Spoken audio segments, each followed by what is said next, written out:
is Thales-Stockholm syndrome. And that's 7 to 9, and the pool will be open too, and it's free. So 7 to 9 Saturday night. And TJ can add what else the fire department's doing. So we'll have a bunch of different activities, duck tank and things of that nature will be there so the kids can duck the firemen. It's for the Fuse Foundation. Fuse Foundation was started here locally for Blake Reed, if anybody remembers Blake Reed. His parents started that foundation. It allows the kids to go to a camp and to go have fun together at the end of the year. So it's a great organization that's local driven and it's in honor of Blake Reed. Thank you. Thank you. Anything from the bench? Okay, I'm gonna take my mask down just for a moment here, because I want you to be able to hear me when I talk about masks. I get a lot of contact via the internet. And almost anybody can find something against masks or for masks. But I would like for us as a community to think about what are we really trying to accomplish? We are trying to mitigate the pandemic locally to the extent that we can keep our economy going.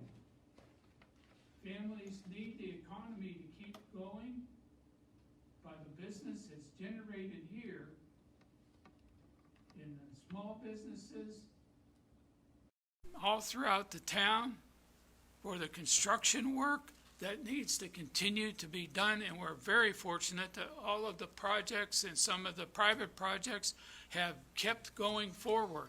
We're one of the few communities that has happened. And our industry is almost full speed. And with the medicine that Pfizer's going to start making, that means our local Pfizer plant is going to have no problem keep going forward. We are trying to mitigate this down so that we will not have an edict from up above, local government, that will make us stay at home again. If you look at everywhere in the country that has to stay at home, their economy is in a toilet. If you don't want to wear a mask, you can social distance. If you will go out to the website and read the ordinance, it specifically says if you do not maintain social distancing or you cannot maintain social distancing, wear a mask. We put a very nominal fine on that because we do not want to fine anybody. We just want you to protect yourself and protect each other. And if we do that and we can keep our economy rolling forward, we will be different from many of the communities in Kansas and around the country. So our mission is to protect each other, not argue about masks. Protect each other so we keep the economy going. Right now, last month, I should say June, because we're already ready for another report and it should come out any day, we went from a height of 5.8 down to 4.1 unemployment rate. There are counties all around Kansas that would love to have 4.1 without a pandemic. I fully expect in the next few days when it comes out, we will be under 4. And if we are under 4, we're about as close to normal, not a new normal. We're as close to normal as we could ever hope to be. If you look at the entire region along I-135, there's been a lot of requirements for masks. Does it work? Does other things lead to why we're down? Everybody is dropping. Not significantly, but everybody is dropping. If nothing else, these things remind us to be more careful. So I'm going to remind you again. Please, personal hygiene. Wash your hands or use a hand sanitizer. There's lists out there of hand sanitizers that are not any good. Read the list. Do not buy those. Buy the ones that work. Schools will start up the 1st of September. And they have made at USD 418 arrangements for, I think, A through M to go in the morning and N through Z to go in the afternoon. We need to keep all our city people healthy because that means we need crossing guards twice a day, both coming and going. And we'll work all that out. And those kids will have to wear masks. We need parents to be positive in their talk so they do good. If you've been watching the news, the summer school that's been on the news in Wichita, you know what? Not a kid that I saw had a problem. They can handle that. Starting the end of this week and for sure next week, both our colleges are going to start their fall sessions. We need to be a safe community for those two colleges. Those two colleges put a lot of money into our town. They're like a robust business. We benefit from having two small colleges. And we need to be sure they stay healthy so they can stay open and they keep having their school. And what they have to do in a hybrid situation, they will do. I do know that there is a soft opening. You're not going to see college kids come on a big weekend. They're going to come a little bit over several days until they're here. And they have spaced out what housing they can do to get the distancing that they need. Everybody is working hard on mitigation. The mitigation is here for us so that we can have a robust local economy. Look for what you can do. Let's stop arguing. I saw on the news over the weekend that somebody in the New York Times has proclaimed this the age of outrage. Doesn't matter what it is, everybody has an outrage. Stop the outrage. Let's get together, defeat this thing. There is one characteristic that I've said all the while I've been mayor. When people ask me at the league annual meeting, when I go and we've given presentations to other towns to try to help them be better, what is the difference between McPherson? Why are you successful? We are successful because 60 years ago, we started an electrical program that is our competitive edge. But over the last 60 years, not just lately, over the last 60 years, the difference between McPherson and most every other town in Kansas is that we do not focus on a problem, we focus on a solution. And that's what we need during this pandemic. We don't need to keep on maligning each other. If you want to malign somebody, you can malign me. The Lord built me for abuse. And I have answered everyone, but everyone that has sent something to me, except for the weekend, and I'm answering the weekend today since you all were social media. I hope you have listened to the meeting this morning, and I am answering you today. Let's not malign each other. Let's come together as a community and beat this thing. We are down from the time we started this. We are now down about 3 cases over a 7-day period per 100,000. We need to get down another 3 or 4 so that when the colleges here, when the school kids start on September 1, we have a safe environment. And our business people are doing what they need to do. I have been out to several businesses, and if you have a big business and you can have half a dozen to a dozen people in there and have social distancing, guess what? Except you and the marketing person, you stay 6 feet away, you don't have a problem. If you have a small shop and you get 6 people in there, you might need a mask. But read the ordinance. We have given all kinds of ways to mitigate this thing with or without a mask. A mask in that the studies that we based our thing on, it's not anything from KDHE. They're scientific studies that have things. I'm not worried about whether you like the graph with 2 x-axis on it or not. A lot of economic studies use that technique. It is not meant to be deceit. It's just a way to save the number of graphs. But I will tell you, I watch one thing. That one thing is what is happening in McPherson County. How are the cases going up and down? Where are the cases at in the age groups?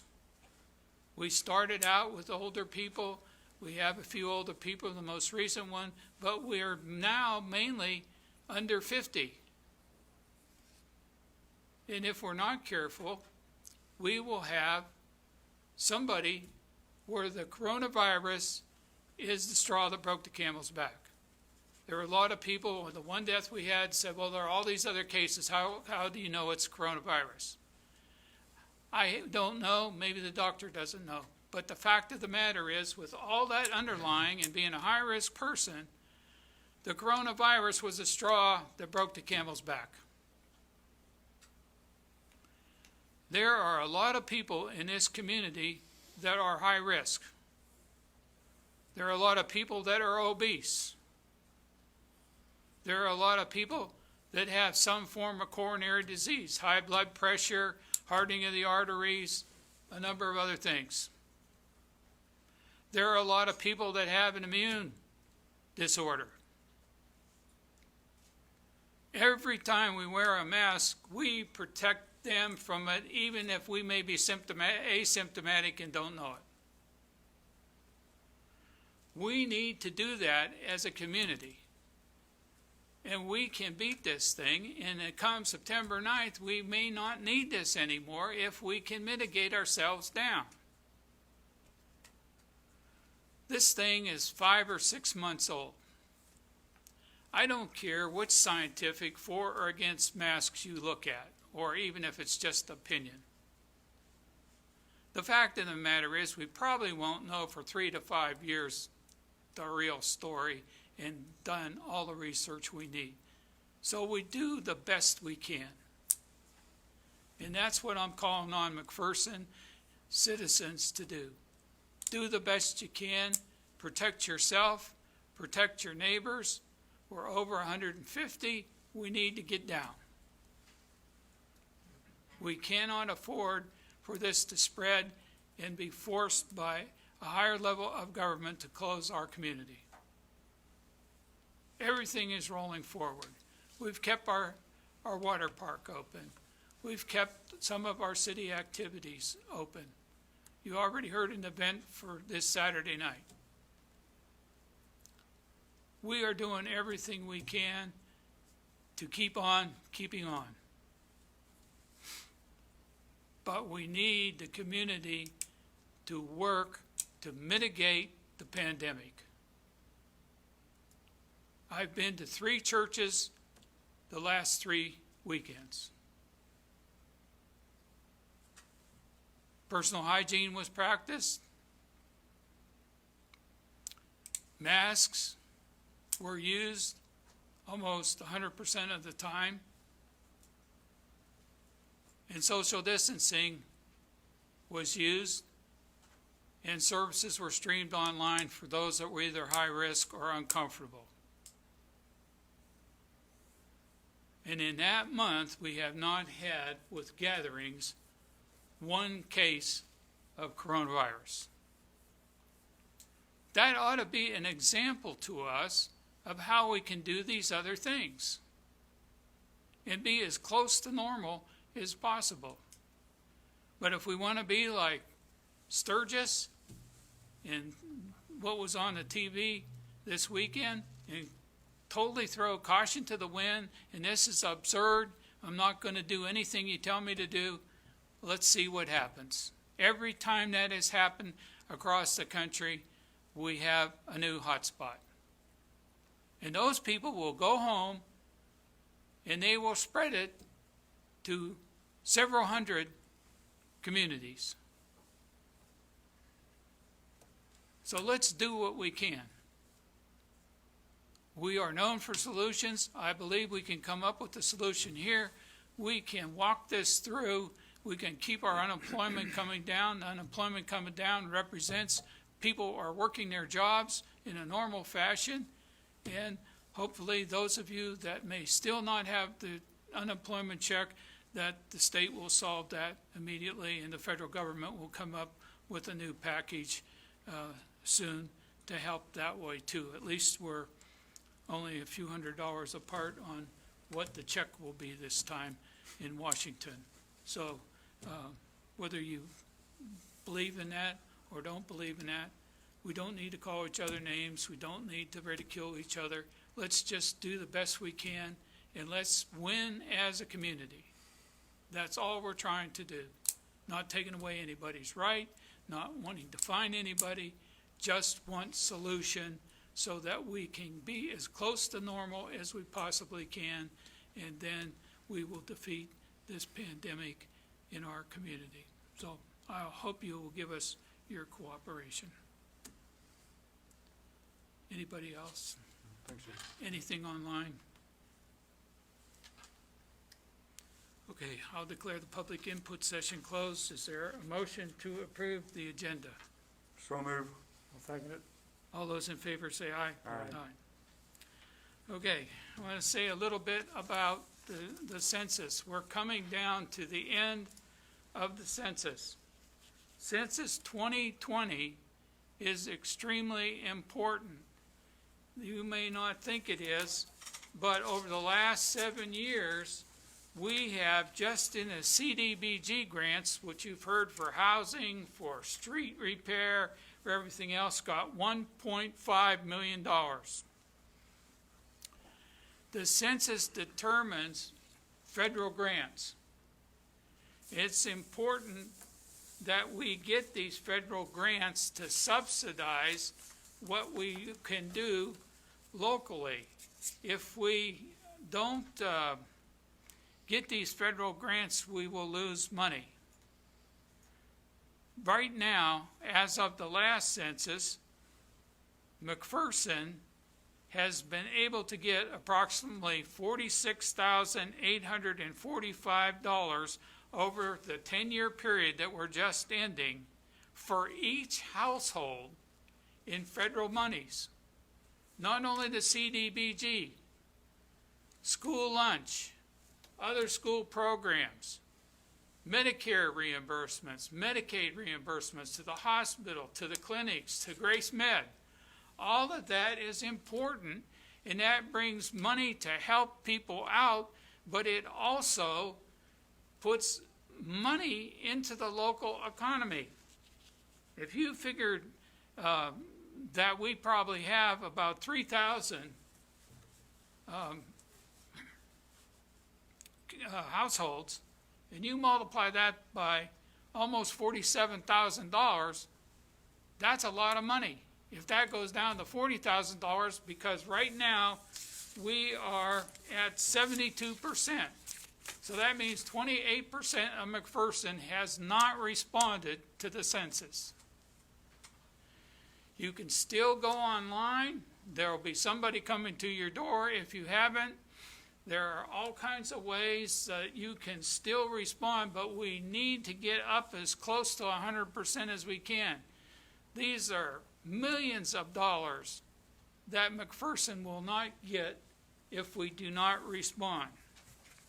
In the county, We are slightly better, 0.2%. We're 72.8 in the city, and the county is 73. And then in the state, which is a little bit more of a problem, we are 67.1%. So if you know somebody lives somewhere else in the States, hey, give them a call. If you haven't responded to the census, respond to the census. This is millions of dollars, hundreds of millions of dollars for the state of Kansas. We all know the budget woes that the state has had. We cannot afford to not get the money. So you really need to do this. I think that in terms of health services, in terms of the economy, in terms of trying to get more into projects that we as a city may not have done. We've applied for more things in the last 10 years than were ever applied for before. And there's some things that we would still like to work on and get the applications in. It's a lot of work to try to get these federal grants. But if there's not going to be money for Kansas, if there's not going to be money for McPherson County, if there's not going to be as much money for the city of McPherson, we don't need to spend all that time working on something that doesn't have a chance. Please, respond to the census. Did a thing at the radio station, and I'll be honest, I don't know if it's run or not, but hey, McPherson, respond to the census. That's the 10-second deal. Need you to do it. It means dollars. It's not just you a number. We need the nursing homes. We need the colleges. We need all these different people to do the proper response. And if we can get up into the mid-90s on this thing, we are going to have availability for many federal programs that we would not have otherwise. So please respond to the census. With that, I may quit preaching this morning, but Say something about the fact that some people don't want to respond because they are afraid of the information that they give is going to be used against them for some reason or another. I think that from an immigration standpoint, there are ways to do this and be responded and not have a problem. So that is why if you would have responded online, that's probably your best chance. If you are wanting to do the thing door to door, you can do that. But that is not as much a problem as it's made out to be. That's correct. And if, in fact, it creates a problem in a rare case, we are more than willing to try to work to help you find a way out of the predicament. So I encourage this, whether it's not, I've worked with a minority church in the past. We get people registered for the census, and to my knowledge, in that whole minority congregation never had a problem. So I don't think it's a problem here. Anything else? Okay. All right. Let's move on then to the police department, and I'll call on Kevin McKean, since we are having a problem with resignations and other things. The chief went on vacation, and about 4 years ago, Chief McClarty went on vacation, and we have problems. Now Chief Golden went on vacation, so when they comes back, we are going to eliminate vacation for chiefs. You get Saturday and Sunday off from now on, so you're lucky you don't have chief in your name, so give us a report. Well, good morning, everyone. Good morning. Officer Dusty Voth has been our dare officer for the last couple of years and has been a big asset to the McPherson Police Department. He is going to be moving on, pursuing a new career path, and we wish him well in his future. We would like the motion to approve the resignation and to begin the hiring process to fill this vacant position. I'll move to accept the resignation reluctantly of Dusty Voth, Dare Officer, effective August 14th, 2020, and begin the hiring process to fill the vacant Dare Officer position. I'll I'll second that. All those in favor say aye. Aye. Thank you. Golden says hey, by the way, via Facebook. Pardon? Said Chief Golden says hey, by the way, via Facebook. He's watching. Yeah. Well, Chief Golden, I don't know. We'll see what happens here. All right. Jeff, Public Works, Jeff Woodward. Good morning, everyone. Morning, Jeff. Morning, Jeff. First item for your consideration is out of the street department. It's the sidewalk and driveway replacement on the Elizabeth Street community sewer. On June 22nd, the commission authorized installation of a new sewer main along Elizabeth Street to eliminate the Elizabeth Street community sewer. We expedited our normal process because the residents at 404 Elizabeth was without sewer service. The commission authorized the street crew to replace the sidewalk and driveways in-house. We put together an estimate in the amount of $5,517.99 to complete the work, and we'll pay this out of the wastewater treatment facility contracted services line item. That's for materials only. Yes, I move that we approve the replacement of 120 feet of sidewalk, 2 drives, 120 feet of curb in the 400 block of Elizabeth Street for an amount not to exceed $5,517.99. I'll second that. All those in favor say aye. Aye. The next item is out of the wastewater treatment facility. On May 24th, a break in the reuse piping system under the pump room flooded the biosolids building. Damage was done to the electrical in that building. Emergency repairs had to be made. We received an invoice in the amount of $4,449.83. I move that we approve payment to Headland Electric Incorporated for emergency repair of the biosolid building at the wastewater treatment facility for an amount not to exceed $4,449.83. Second. All those in favor say aye. Aye. I'm going to stop you right there. We're right at 9 o'clock. I'll call on Janetta Shepik to do the public hearing on the city 2021 budget.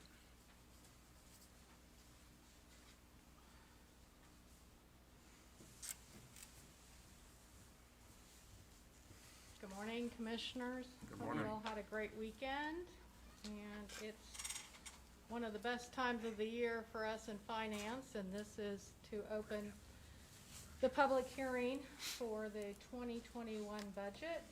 I hope you have found that this process went smoothly, and appreciate everyone's involvement and time and hard work. So opening the public hearing, I just want to say that annually Kansas municipalities are required by law to prepare a budget to be certified to the county clerk. Many Kansas statutes relate to the municipal budget law. That includes KSA 79-2925 through 79-2937. Budgets are a planning tool for the upcoming year to enhance decision-making, a communication tool to share our financial plan with taxpayers, and a mechanism for levying ad valorem tax. The budget and its processes provide transparency, accountability, predictability, and prioritization of resources. The Kansas budget law also requires that prior to a budget adoption, a public hearing is held to answer questions and hear objections of taxpayers related to the proposed budget. The governing body shall give at least 10 days notice of the time and place of the meeting by publication, which was approved to do so by the Commission on July 20th, 2020.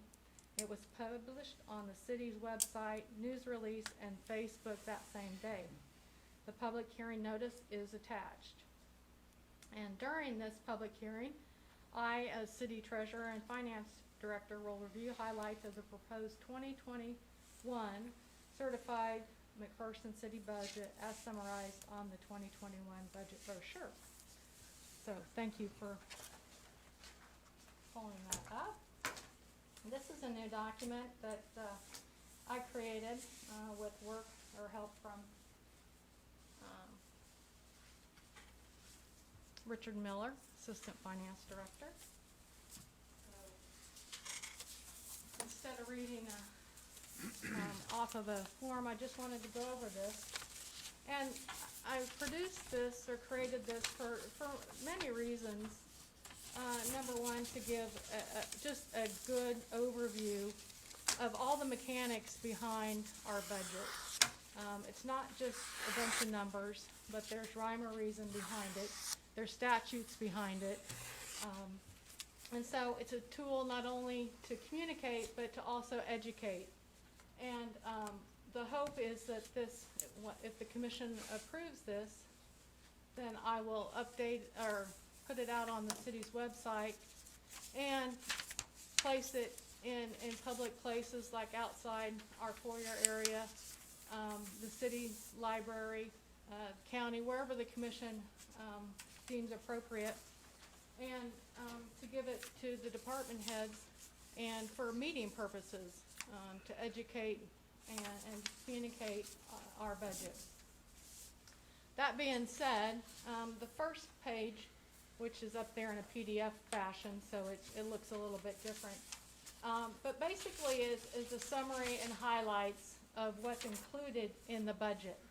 And I want to preface by saying that this summary here, these bullets, those are budgets.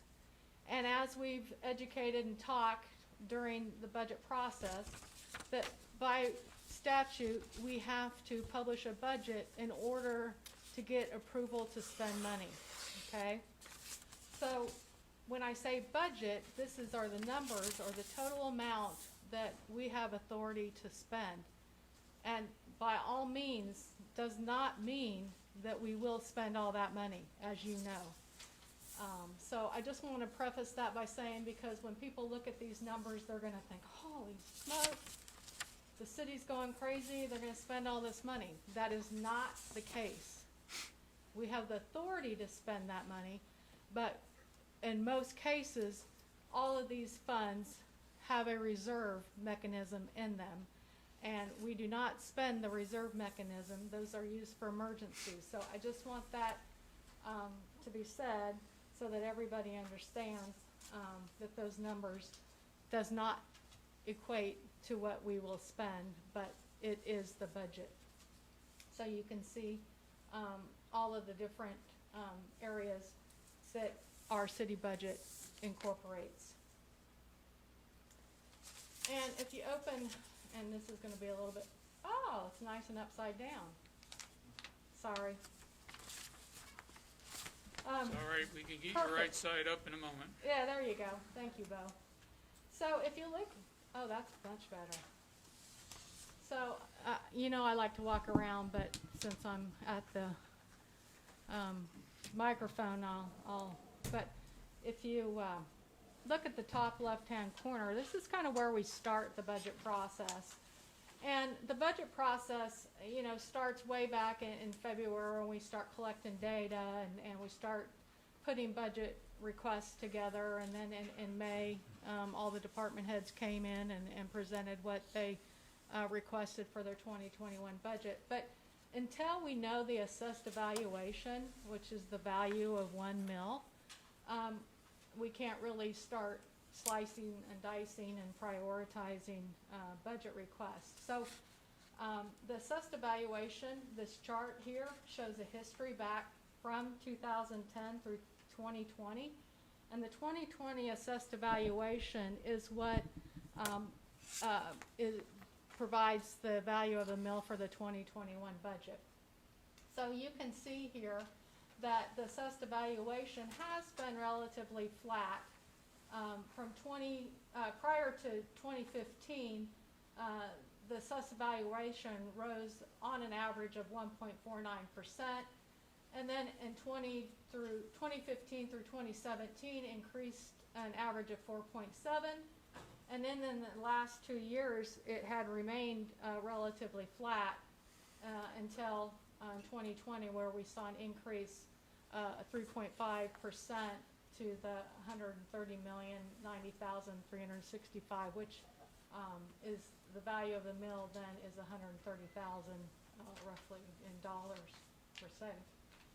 The next chart below that shows the history of the mill levy from that same time period. And you can see it's been relatively flat as well.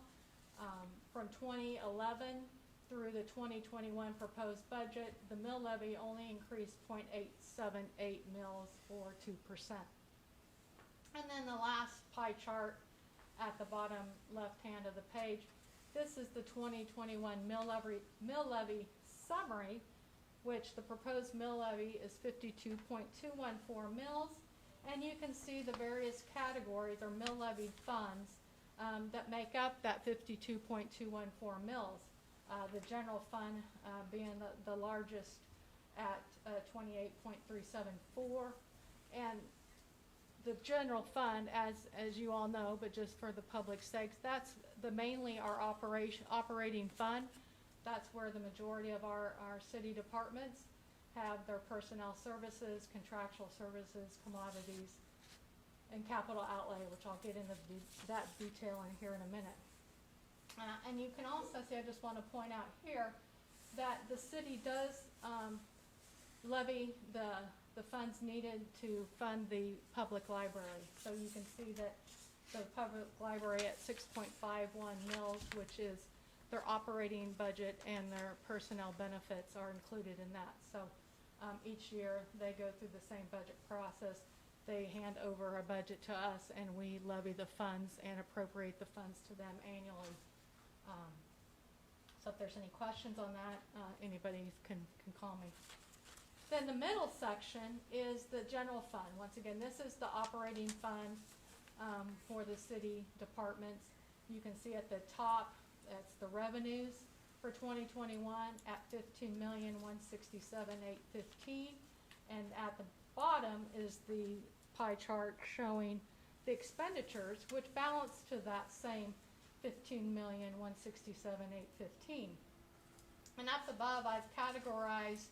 I did my best to try to categorize each one of those sections so that you can see what makes up the majority of our revenues. And beginning cash balance, as we know, and I've educated everyone that is very important.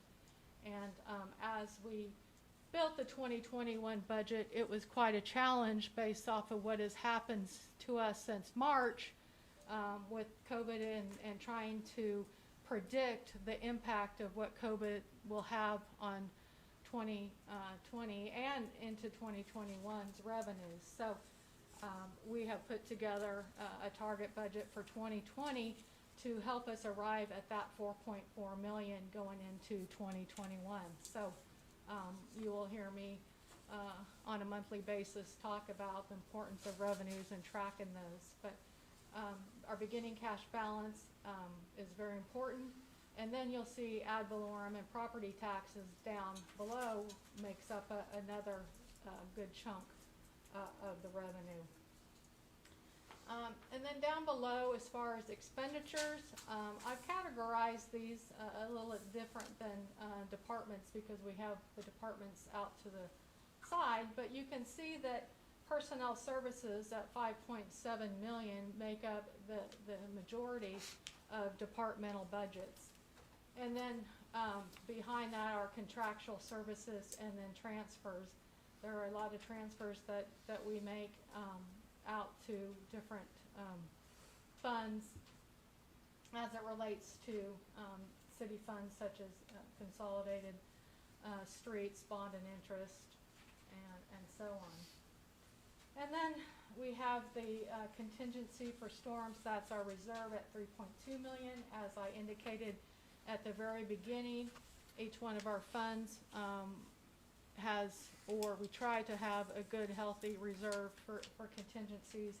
Once again, we won't spend that, but it does provide reserves for us in case of any sort of emergency as it relates to storms or weather or anything like that. So then the other categories are a little bit smaller, but make up that 15.1 million.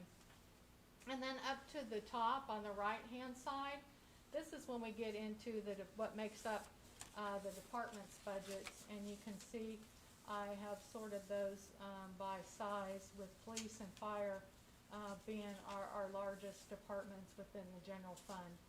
And once again, balances to that 15,167,815. And then I wanted to just break out so that you can see in the administration budget, the 1.7 million. That is where we budget appropriations out to the airport, the senior center, Main Street, and the museum. And then also shows some of the transfers that are made to the other funds that we talked about.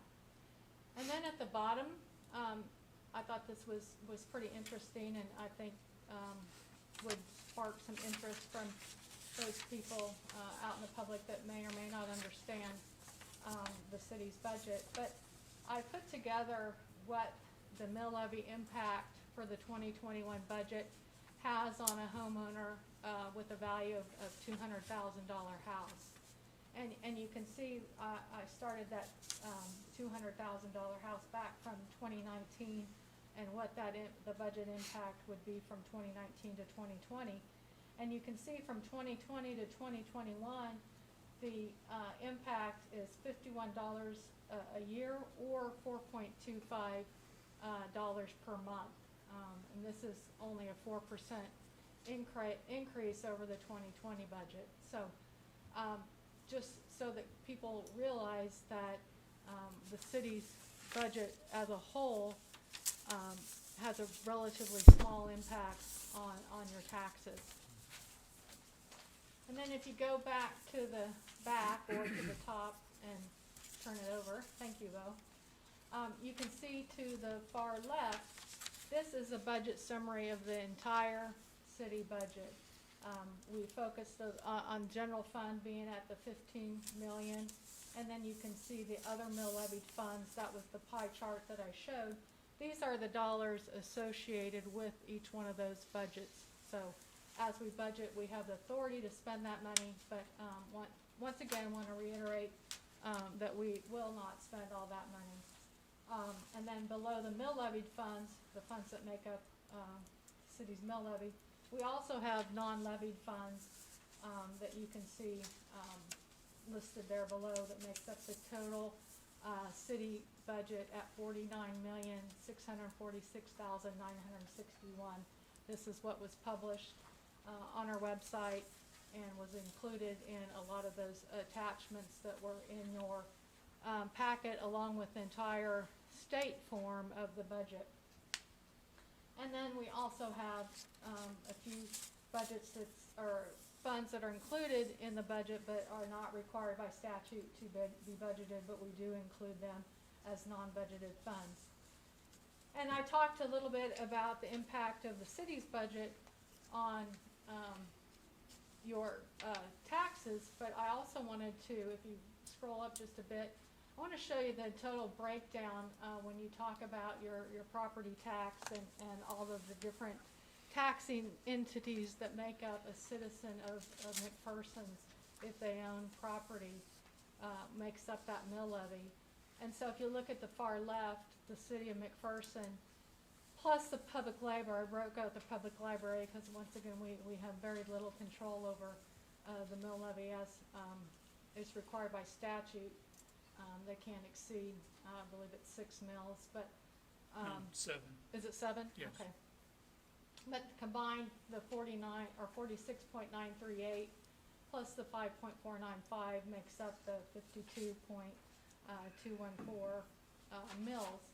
And then you also have the McPherson County taxing entity, their mill levy at 32.131, and then the USD 418 makes up 50.224 mills, and then the Rec Commission, which is the school district levies the Rec Commission's taxes, and then the state of Kansas has 1.5 mills.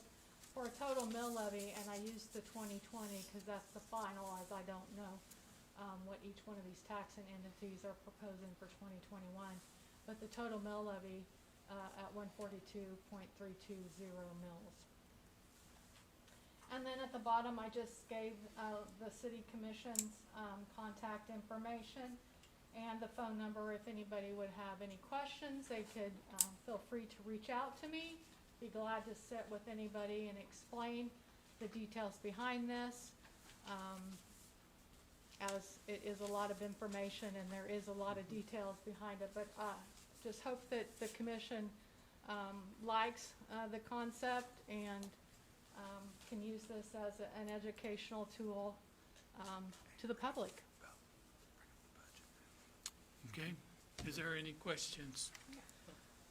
There, any questions online? Okay, I would like to move that the public hearing be closed. I second it. All those in favor say aye. Aye. I would like to now move to adopt the 2021 certified McPherson City budget as published by the City of McPherson website beginning on July 20th, 2020. I'll second it. All those in favor say aye. Aye. Lastly, I'd like to move that we adopt the budget brochure and ask that finance keep it updated and do what needs to be done when it changes and we get in November different numbers from the county on the certification. Is there a second? I second it. All those in favor say aye. Aye. Aye. Aye. Okay, If you guys can just sign those we'll documents. do it that'd be before great. we do it before we leave. Okay, perfect. Okay, Thank you. I would like to go back to Public Works, and we have the updates to do, is where we left off.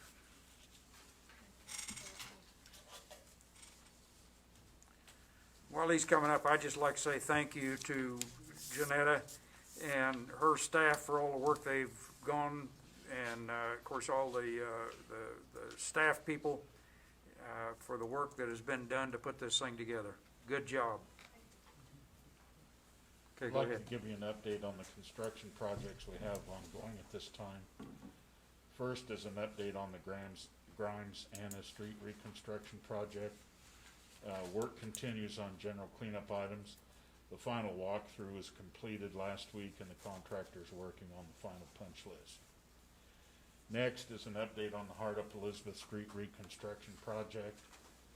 Hardup Street, the second 350-foot section south of Hancock, the street was placed last week and should be sealed and opened up early this week. Hardup Street, Elizabeth to Kansas, driveways and sidewalks and curb and gutter tines were completed. The street pavement is scheduled early this week, actually half of it today and half of it tomorrow. The intersection of Park and Elizabeth removals were complete. Rock base is complete and curb and gutter for this intersection is scheduled for this week. Hopefully we'll have both of those open by September 1st. We have a really good chance to do that. So,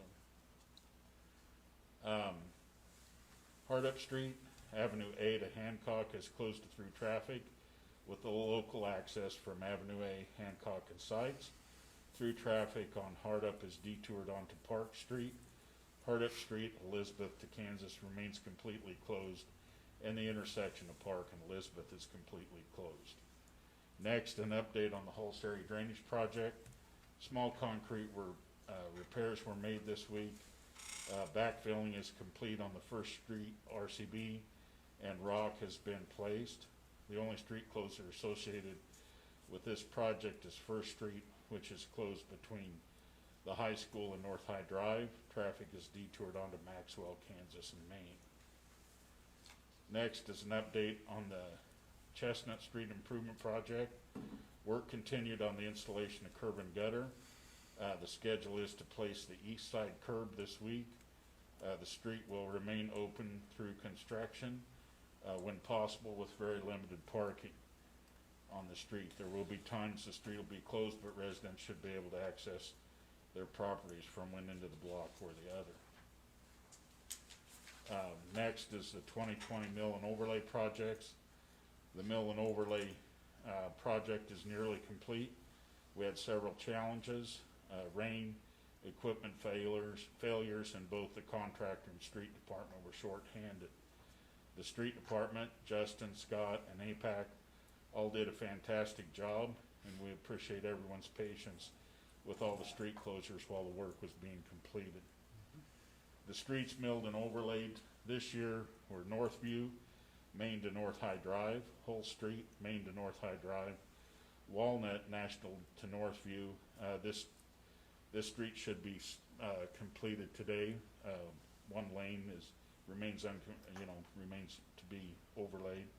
Oak Park, Main to Grimes, North Front Street, Champlin to the east end, Avenue A east of Park Street to the railroad tracks, and 6th Street, Walnut to Main. With the completion of the overlay today, we still have pavement markings to be completed. And finally, I'd like to remind everyone that weekly construction updates, road closures and detours, planned road closures and planned detours are available on the city's website at www.mcpcity.com. That's all I have unless there are any questions. And I've toured all the projects on the weekend, and the guys are doing a fantastic job. And I hope that the community with so many smooth streets will enjoy it. So it looks great. Looks good. Yeah. Thanks, Jeff. Yeah, calling Nick Gregory. I just have one item for you today, and that is with regards to the 2020 Community Development Block Grant Housing Rehab Project. We did receive all. We had a deadline set to receive all of the applications to be considered as part of the potential first round of homes to consider, and we received an overwhelming amount of applications. And as a result, we took all of those applications we received and we ranked those according to a number of different factors that we set out in our housing plan.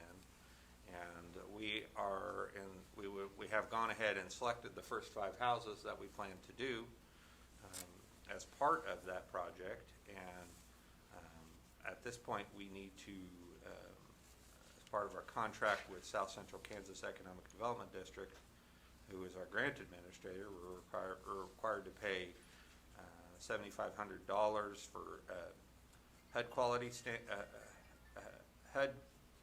quality standard inspections and lead paint inspections on those first 5 structures. Those first 5 structures we'll be doing will be 812 South Ash, 905 South Main, 911 South Ash, 808 South Ash, and 1004 South Ash. So we're doing a lot of houses on Ash in this first round. This as a reminder, I think we've scheduled to do, it's either 13 or 14 in this round of houses. So with that, I'd ask that the commission go ahead and authorize us to pay SCED, just kind of as an update. So we ranked them all. We'll have to go do individual inspections on each, and then after we've done the inspection through there, they'll make a determination what needs to be done in the house, and we'll take that out to bid. We'll bid it out to any interested bidders that meet all the qualifications for us to do that. And what we'll do is we'll come back to you, gentlemen, after we bid that, and we'll ask you to accept those bids, and we'll ask you as part of what we've done with CDBG, we've waived all of the building permit fees associated with CDBG projects, but they will still have to get a building permit, and they'll still have to be licensed contractors in McPherson. So, but we'll kind of go through, and you can expect probably we'll be looking at doing 4 to 5 houses in each group of houses that we'll do, and I think it's a good start. But I really think truly that this project will go quicker than it ever has in any other given year, because of all the interest we have had in this area. So. Super. I'd make the motion to authorize project payment number 2 to SCED for HQS inspections and lead paint inspections on the first set of 5 CDBG housing rehabilitations for an amount not to exceed $7,500. I second that motion. All those in favor say aye. Aye. Would you give a brief update? It's not on the schedule for CDBG business grants. I think the consultant Yeah. maybe still be doing stuff. Yeah, I can give you a brief update on that. We met several weeks back, as I reported to you guys, I think last week. We had our committee internally go out and look at all of the applications we received. At that point, after we did that, we kind of reordered the ranking of everybody. If individuals needed more information, they'd been told that they need to provide more information. And at this point, the grant administrator, who is Ransom Financial on this particular grant, has gone out and has been set up meetings with individual business owners in the order that they were received. And they're going out and verifying that they meet the low to moderate income requirement of 51% of all employees. That'll be the next big piece, and that's the big piece that goes along with CDBG, is that you do have to meet that requirement. And so the plan would be, as we actually have a meeting, our second meeting of that group set up for later this week to kind of go over the ones that they've reviewed to this point. And I can't tell you with certainty, but I think potentially next week we may actually have our first set of grant recommendations. It could be the following week, depending on how the conversations go today. But we've already started to go out and meet with those applicants that submitted early on, and we'll kind of go down the order of how they were received, and as those funds get as we determine full eligibility for each one, we'll award those out in the order that they were received, and then we'll be bringing that back to you, the governing body, to do authorization and move forward with going ahead and issuing those grants. Okay, thank you. I don't see anything on the study sessions that we'd have to come back for, so I'm going to move that we adjourn the city commission meeting. I second. All those in favor say aye. Aye.